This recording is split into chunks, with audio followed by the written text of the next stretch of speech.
Sou o Eric Brown e nesse vídeo eu queria só falar um pouquinho para vocês acerca disso aqui atrás de mim. É o Teatro Dionísio. Bom, eu não vou falar um pouco da história porque na verdade minha aula é a filosofia.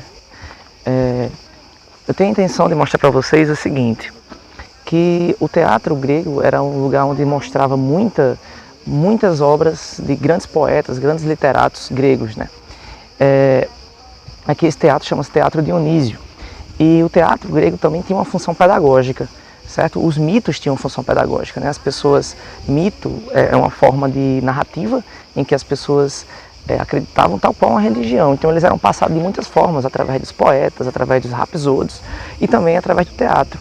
Acho que duas obras muito relevantes do teatro grego, que eu gostaria de dizer para vocês agora, é o Antígona e Édipo Rei. As duas obras, Antígona e Édipo Rei, são obras que contam um pouco a saga da família de Édipo. Na obra Édipo Rei, conta-se, por exemplo, a história do rei Laio, que ao saber que sua esposa grávida, Jocasta, iria dar luz a seu filho e esse filho iria matá-lo, ele sabe disso por causa do oráculo. O oráculo era uma espécie de adivinho que dizia sempre a verdade, porém de forma enigmática. Ele ficou sabendo que seu filho ia matar, porque o oráculo disse o seguinte: o destino dessa criança é matar o pai e casar com a mãe. Isso fez com que Laio decidisse matar a criança. Entretanto, quando ele foi matar a criança, o soldado preferiu deixar a criança com os pés de cabeça para baixo, os pés assim, com a cabeça para baixo, os pés pendurados numa árvore.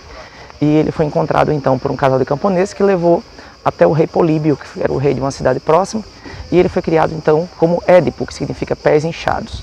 E Édipo então, ao se tornar adulto, ele vai até o oráculo, e o oráculo vai e diz o seguinte: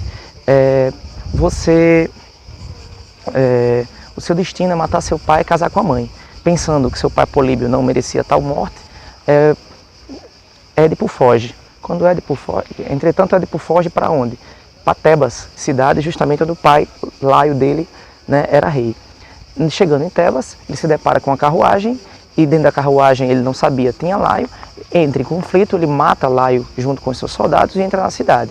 Um monstro conhecido como Esfinge, ou Sphinx aqui em grego, ele domina a cidade, até os deuses amaldiçoam a cidade, até que o problema seja resolvido. A rainha Jocasta então fica desesperada, porque ela não sabe onde está seu marido, então ela lança a ideia de que se um herói conseguir vencer a Esfinge, toma a mão dela e se torna rei de Tebas. Como não tem nada a perder, vamos dizer assim, Édipo aceita. Ele aceita isso e ele acaba fazendo. Ele mata a Esfinge com a famosa, como é que se diz? Com aquela famosa pegadinha, né, que a Esfinge faz. Qual é o animal que anda as 4 patas de manhã, as 2 patas à tarde e as 3 patas à noite? Édipo responde o homem, que essa era a resposta, e a Esfinge se mata, fazendo com que Édipo seja rei de Tebas. Aí é curioso observar que depois que Édipo se torna rei de Tebas, ele fica então querendo investigar a morte do rei anterior. Afinal de contas, ele poderia morrer também. Aí, na medida em que ele casa com Jocasta, obviamente, ele tem 4 filhos. Na medida em que ele descobre que ele era filho de Laio e que ele casou Jocasta, ou seja, que a mensagem do oráculo, né, o vaticínio do oráculo deu certo, ele acaba arrancando seus próprios olhos e indo viver como um mendigo. Enquanto isso, Jocasta ela se mata no rio. Assim termina a história de Édipo Rei. Entretanto, os seus filhos passam por uma nova aventura num teatro, numa segunda obra muito conhecida, que é Antígona. Antígona, essa história mais curta, Antígona conta a história de uma das filhas de Édipo, tá? Que é uma das filhas de Édipo que decide, como posso dizer, que fica na seguinte situação: quem se torna o rei de Tebas é o irmão de Jocasta, Creonte, um cara muito perigoso, muito violento, e cria-se uma guerra civil em Tebas. Os 2 irmãos de Antígona entram em guerra um contra o outro, um para defender Creonte e o outro para ser inimigo de Creonte. Os 2 acabam morrendo na batalha, e Antígona que era, inclusive, ele ia casar com o filho de Creonte, Antígona, ela acaba, como posso dizer, tendo que tomar a seguinte decisão. Porque Creonte diz o seguinte, ninguém, certo? Ninguém deve enterrar todos aqueles que são os inimigos do Estado. Eu estou aqui sentando aqui no teatro para contar essa história para vocês de um jeito mais interessante. Olha aqui, eu sentado no teatro, né? No Teatro Dionísio. Então, aquele que lutar contra o rei não pode ser enterrado. Como vocês sabem, aqui na Grécia, o enterro acontecia um festival de vários dias, eram 12 dias, e se colocava as moedas no olho, né? Fazia-se todo um ritual, tá? que era preciso fazer para a pessoa chegar até o Hades. Então ninguém chegaria até o Hades se o corpo não tivesse passado por aquele ritual. Então Antígona fica proibida de fazer isso com um dos seus irmãos, o que a deixa ela em desespero, porque embora a lei proíba, mas isso corresponde na cultura grega um pecado contra os deuses. Então Antígona acaba enganando Creonte e acaba enterrando o seu irmão, apesar de Creonte, né, seu tio e futuro sogro, dizer que não pode.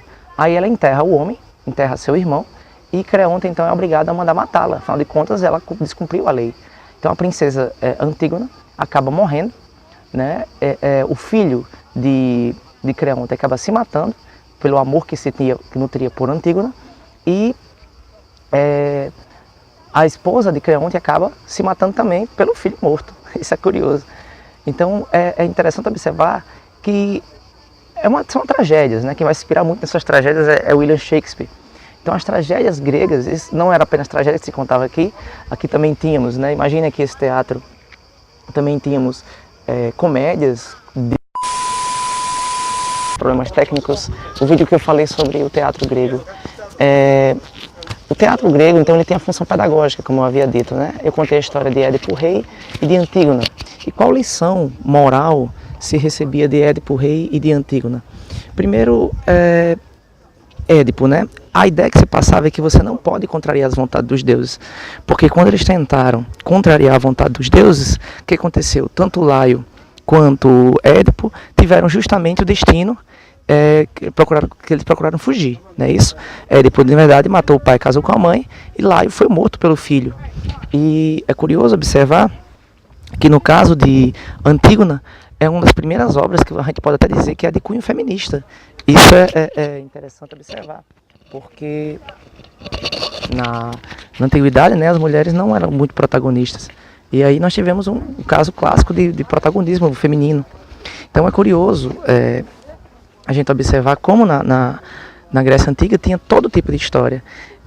A história de Antígona também serve para mostrar o seguinte: o que é mais importante? É obedecer aos deuses, ou seja, enterrar seu irmão para ele poder chegar ao Hades, ou obedecer às leis dos homens, criada por Creonte. É uma ideia muito interessante para discutir sobre a ideia de legalidade e justiça. Tipo, nem sempre o que é legal é necessariamente justo, né? Isso dá para discutir muito sobre a questão do que seria justiça, porque muitas vezes se pensa que justiça é aquilo que é estabelecido pelo governo, pelas leis, pelos homens intelectuais, etc. Mas será que não existe uma coisa maior, uma coisa superior à ideia de justiça? Enfim, isso é só para a gente pensar, beleza? Valeu!